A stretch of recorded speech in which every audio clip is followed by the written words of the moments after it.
Welcome back to show. जैसे कि हमने पहले आपको बताया था, हम आपको लिए चलेंगे डी चौक में। स्टेट अवे, आपको इंतजार नहीं करवाते। डी चौक में हमारे साथ मौजूद है जमान मुगल साहब, इस वक्त डी चौक पे खड़े हैं। जमान साहब, आपकी तरफ आऊंगा, मुझे ये बताइएगा कि डी चौक में क्या हालात हैं। बहुत सारी एक स्पेकुलेशंस होती है। जब मैं सुबह घर से आया तो सबसे पहले आके मैंने अपने प्रोड्यूसर से पूछा कि डी चौक में क्या हो रहा है, तो इस वजह से हम आपकी तरफ आते हैं। डी चौक में क्या हो रहा है, अपने कैमरामैन को भी बोलिएगा, थोड़ा सा घुमा के बताएं वहां पे पुलिस की नफरी कितनी मौजूद है, एहतजाजी पहुंचे हैं या नहीं पहुंचे।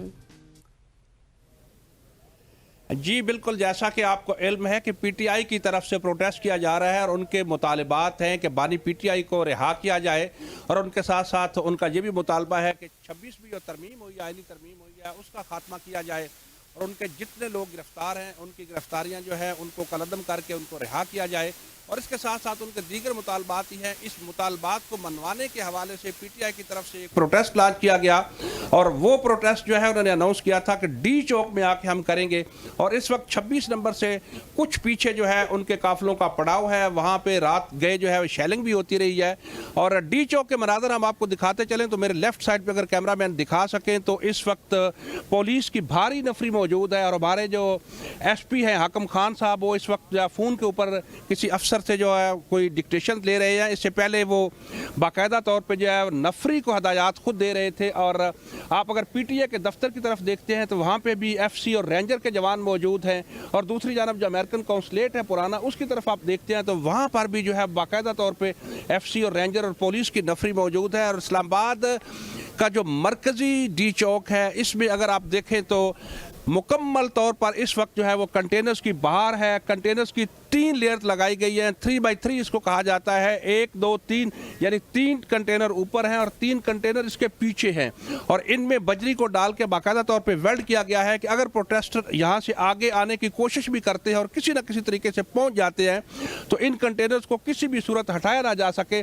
और जहाँ पे कंटेनर्स के ऊपर स्क्रीन लगाई गई है उसके सामने आप देख सकते हैं कि इस वक्त जो नफरी है वो भारी तादाद में मौजूद है, और SP जो हाकिम खान है वो बाकायदा तौर पे ब्रीफिंग दे रहे हैं और वो बता रहे हैं कि किस तरह आप लोगों ने यहाँ पे जो है वो एक्शन करना है। और दूसरी जानब जो चाइना चौक है, चाइना चौक के ऊपर बाकायदा तौर पे कंटेनर लगाए गए हैं, और वो कंटेनर जो हैं वो भी 3x3 लगाए गए हैं, और वहाँ पे भी पुलिस की रेंजर की भारी नफरी जो है तैनात है ताकि किसी भी सूरत प्रोटेस्टर जो है उनको क्रॉस करके आगे ना आ सकें। जी अच्छा जमान, जैसे कि आपने तमाम तर सूरत हाल से मुतल्लिक हमें बताया है और तमाम तर मनाजिर भी दिखाए हैं, जिस तरह से पुलिस और रेंजर्स हमें दस्ते काफ़ी एक्टिव नज़र आ रहे हैं।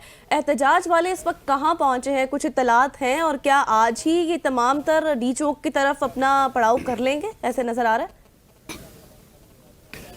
एहतजाज वालों की पॉलिसी जो है वो थोड़ी सी मुख्तलिफ है। उनकी ये कोशिश है कि इंतज़ामियों को, गवर्नमेंट को बाकायदा तौर पे अंगेज रखा जाए, और आज 4 दिन से वो इस मामले में कामयाब हैं कि उन्होंने इंतज़ामिया और गवर्नमेंट को अंगेज रखा हुआ है, और वो डे बाय डे जो है वो थोड़ा सा अपने प्रोग्राम को डिले करते हैं।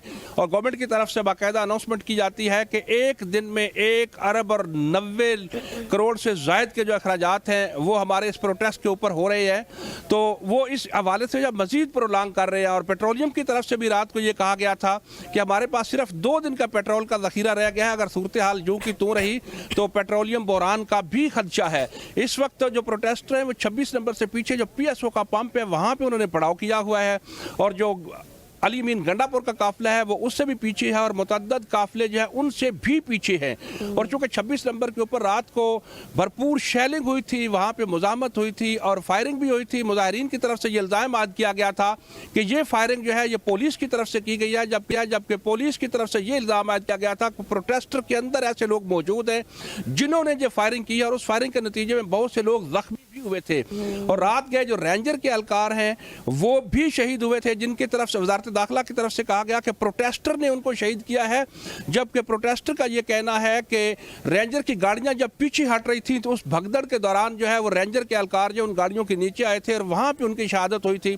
दोनों तरफ से मुतज़ाद इत्तलात हैं, लेकिन अभी तक जो प्रोटेस्टर हैं उनके काफिले जो है वो 26 नंबर से पीछे है। वजारत दाखिला की तरफ से बाकायदा तौर पर कहा गया है कि 26 नंबर से आगे हम उनको नहीं आने देंगे। रात के वज़ीर दाखिला की तरफ से प्रेस कॉन्फ्रेंस में भी कहा गया कि अगर वो 26 नंबर के ऊपर एहतजाज करना चाहते हैं तो वो करें, अगर वो आगे आने की कोशिश करेंगे तो फिर उन्हें सख्त जुबान इस्तेमाल की। अगर आगे आते हैं तो फिर हम उनको पीछे नहीं जाने देंगे। पे इंतजामिया कितनी देर से प्रोटेस्ट करने वालों को स्टक किए हुए हैं? मतलब कितनी ज्यादा मजामत का सामना है प्रोटेस्टर्स को, और वो वहां से आगे बढ़ रहे हैं, वहीं पर स्टक हैं वो? 26 नंबर के ऊपर रात को जो है भरपूर शेलिंग की गई थी इंतजामिया की तरफ से, उनको रोका गया था। लेकिन जो प्रोटेस्टर उनकी एक अपनी पॉलिसी भी है, उन्होंने 3 से 4 ग्रुप्स बनाए हुए हैं और उनकी ये प्लानिंग है कि हमने मुख्तलिफ जो एरियाज हैं वहाँ से निकलना है और पुलिस को एंगेज करना है, और जब पुलिस को एंगेज कर लेंगे तो फिर एक तरफ जो है वो निकलने की कोशिश करेंगे और वो अपनी उस हिकमत अमली के तहत बैठे हुए हैं ताकि जो पीछे से काफिले आ रहे हैं वो काफिले भी इकट्ठे हो जाए, उनकी तादाद में इजाफा हो जाए, और जैसे ही तादाद में इजाफा होगा और उसके बाद वो आगे बढ़ने की कोशिश करेंगे। और दूसरी जानब चूंकि मुज़ाकरात भी हो रहे हैं, रात गए भी बैरिस्टर गौर और कुछ लोग जो हैं वो अडयाला जेल बानी पीटीआई से मिल के आए थे और साथ ही वजारत दाखिला में भी उनकी मुलाकातें होती रही है। तो उन मुज़ाकरात को भी देखा जा रहा है कि ऊँट किस करवट बैठता है और मुजाहिरीन जो है इन चीज़ों को भी देख रहे हैं। ये जिन मुज़ाकरात की बात आप कर रहे हैं, अभी जो मुज़ाकरात की बात आप कर रहे हैं, रात गए, उनका कोई नतीजा नहीं निकला। पहले ये खबरें थी कि मुज़ाकरात हो रहे हैं और ये डिसाइड किया जा रहा है कि शायद पीटीआई को कोई एक खास जगह मुख्तस कर दी जाए जहां पर आकर वो अपना एहतजाज रिकॉर्ड कराए, बट उसके बाद खुद ही हुकूमती जो लोग हैं उन्होंने भी और अपोजिशन वालों ने भी तरदीद कर दी थी। जब भी कोई मुजाहरा होता है, कोई लॉन्ग मार्च होता है, धरना होता है, उसमें ये पॉलिसी होती है, मुज़ाकरात भी होते हैं और उनकी तरदीद भी की जाती है। हमने माजी में देखा जब डॉक्टर तारिक कादरी और इमरान खान ने मुज़ाकरात किए थे, धरने दिए थे, उस वक्त भी यही था, एक तरफ मुज़ाकरात हो रहे होते थे, एक तरफ अपोजिशन भी जो है वो इनकार करती थी, गवर्नमेंट भी इनकार करती थी, और गुज़श्ता रात भी यही सूरत हाल थी, बाकायदा मुज़ाकरात भी होते रहे और दोनों तरफ से इनकार की जो है खबरें भी चलती रही। ये एक प्लानिंग का हिस्सा होता है और दोनों तरफ से होता है। आप देखें कि रात को 2 मरतबा जो पीटीआई के लोग हैं वो अडयाला जेल गए हैं, हालांकि अडयाला जेल में बानी पीटीआई से मुलाकात के लिए बाज़ औक़ात तो जेल खुलती नहीं है, लेकिन रात को तो उसके पीछे कोई ना कोई वजह तो है ना कि रात को 2 बजे 2 बार जो है जेल को खोला जा रहा है। आप इस वक्त फील्ड में मौजूद हैं तो मैं चाहता हूं कि आपकी वहां पे मौजूदगी का फायदा उठाया जाए। आर्टिकल 245 के तहत फौज को तलब किया गया, जराए का ये कहना है। तो अब मुझे ये बताइएगा कि क्या फौज आपको नजर आ रही है इस्लामाबाद की शाहराहों पे, गलियों में, या फिर अभी उसको डिप्लॉय करना है?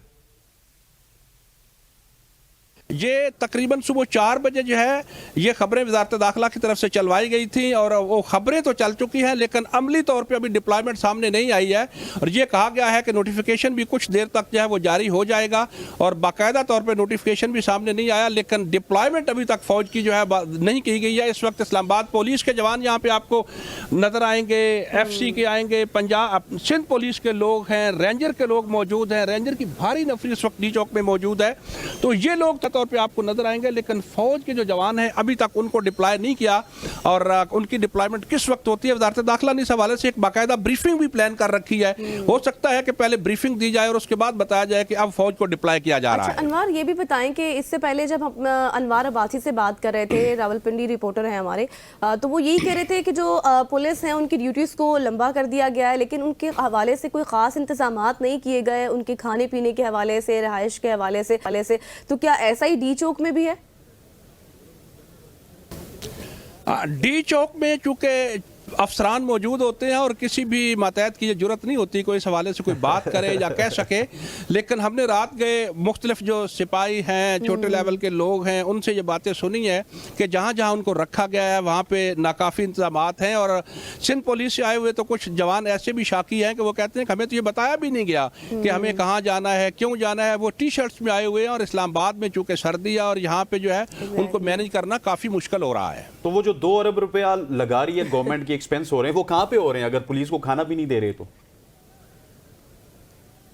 ये जो एक्सपेंसेस होते हैं ना, ये आप भी अच्छी तरह जानते हैं और मैं भी अच्छी तरह जानता हूं कि वो कहाँ पे जाते हैं और उनके बिल्स बनते हैं, और वो बिल्स कौन लेता है मैं अब नाम लेके जो है वो एक्सपोज करना मुनासिब नहीं समझता, लेकिन जो मतहत हैं उन बेचारों के साथ यही होता है। यहाँ तक कि इस्लामाबाद में मुख्तलिफ कैटरिंग वालों के जिम्मे लगा दिया जाता है कि आपने इतने दिन खाना देना है, आपने इतने दिन देना है। गुज़श्ता रोज़ भी हमने एक कैटरिंग वाले को रोका तो उससे पूछा कि आप कौन सी कैटरिंग वाले, उसने कहा जी मैं चौहान कैटरिंग वाला हूँ। तो आपको किसने ऑर्डर किया है? जी IG आईजी साहब के दफ्तर की तरफ से ऑर्डर है कि आपने खाना पहुंचाना है, तो इस टाइप की सिचुएशन होती है। फिर वो बिल्स बनते हैं और फिर अफसर जो है उन्हीं बिलों के ऊपर जो है वो एंजॉय करते हैं। अच्छा जमान, अच्छा ये अब बता दें कि हम गुज़िश्ता 3 दिन से ये सूरत हाल देख रहे हैं, बहुत सी मतलब मामूलात ज़िंदगी मुतासर है, लोग घरों में महसूर होकर रह गए हैं।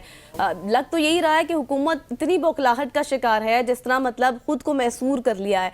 अब पीटीआई वालों की कोई स्ट्रैटेजी, कोई हिकमत अमली नज़र आती है? ये एहतजाज है, धरना है, कुछ समझ नहीं आ रहा।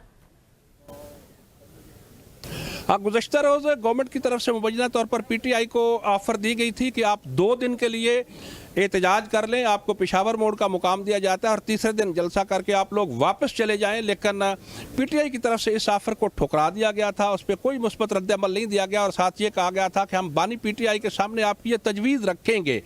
पीटीआई की ये कोशिश है कि हम इस प्रोटेस्ट को जितना प्रोलॉन्ग करेंगे, गवर्नमेंट के हिसाब उतने जो है वो कमजोर होंगे और गवर्नमेंट मजीद। अच्छा जमान साहब, इससे पहले कि हम ब्रेक की तरफ जाएं, एक सवाल का जवाब देते जाइएगा। जमान साहब, एक क्विकली सवाल है आपसे कि इस वक्त आप डी चौक पे मौजूद हैं, डी चौक के कौन से रास्ते खुले हैं या फिर सारे रास्ते बंद है? सिर्फ मीडिया की एक्सेस है वहां पे और पुलिस की एक्सेस है, ये भी बता दें क्योंकि आवाम जानना चाहती है।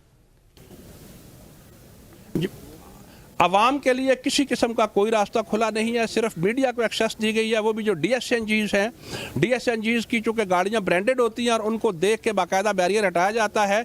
उसके अलावा किसी किस्म की जो पब्लिक एंट्री है वो डी चौक की तरफ नहीं है। शहीद मिल्लत के सामने से उसको बंद किया गया है, चाइना चौक से बंद किया गया है, अम्बेसी रोड की तरफ से बंद किया गया है, नादरा की जो साइड है उधर से बंद किया गया है। एक्सेस नहीं है, सिर्फ मीडिया एक्सेस वहां पर मौजूद है। Thank you so much Zaman Mughal, हमारे से बराह रास्त मौजूद थे और जो मनाजिर थे वो आपने देखे हैं यकीनी तौर पर कि जिस तरह से कंटेनर्स हैं, पुलिस एक्टिव है, रेंजर्स को तलब कर लिया गया है। क्या होगा जी, कुछ समझ नहीं आ रही। ये तहरीक इंसाफ ही बताएगी। यहाँ पर वक्त वो चाहते हैं एक शॉर्ट सी कमर्शियल ब्रेक का, ब्रेक लेते हैं, वापस आते हैं। Stay with us.